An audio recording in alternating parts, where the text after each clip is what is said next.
Hi, my name is Crystal. Just wanted to share a little bit about my family's caregiving experience.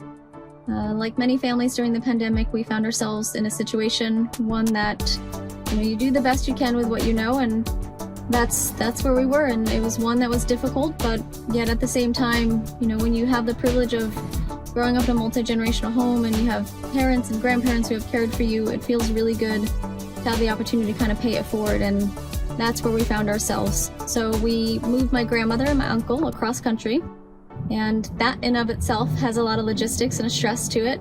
But really what came after and during the caregiving experience was a caliber of stress I had never experienced, emotionally, physically, financially, relationally. I mean, you name it, it comes with all sorts of stress.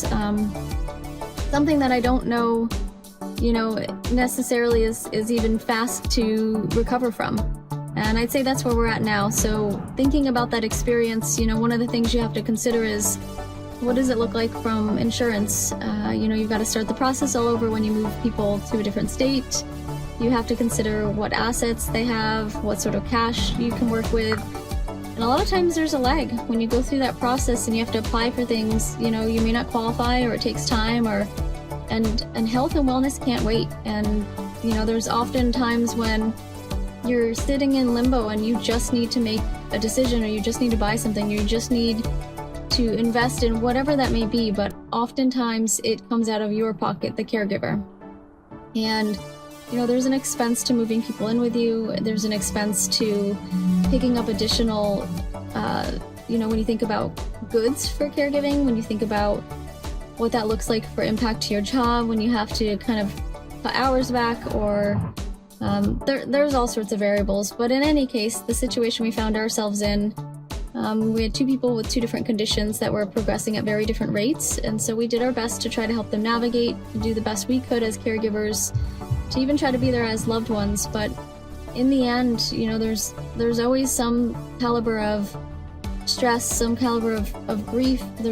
It changes you, and so I don't think we're any different than any other family trying to navigate this. It's hard. It's really hard, and a lot of times, after you say goodbye, you still found yourself just trying to recover. And what does that look like? And how do we get our savings back up? And how do we, find space to enjoy and have fun? And what does that even look like in terms of how much time it takes to just grieve and appreciate and reflect on the journey that you had.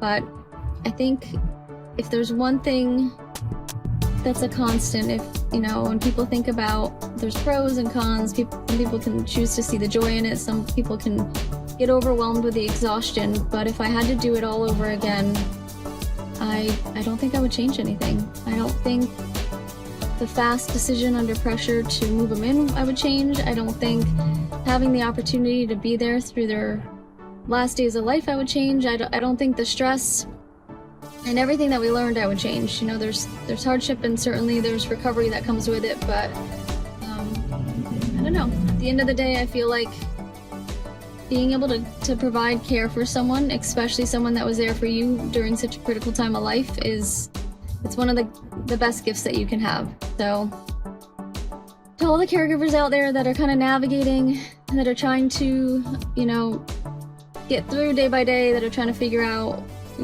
what does it look like on the other side? What does it look like tomorrow? Are others feeling this way? Where are you encountering stress?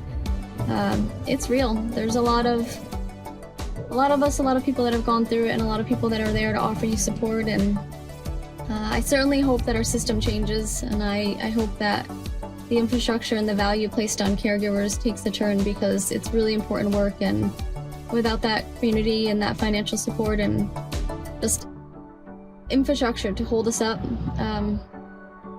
I just don't think we're set up for success. I can see the burnout continuing, so I'm optimistic for the future, and I have great appreciation for all the caregivers out there.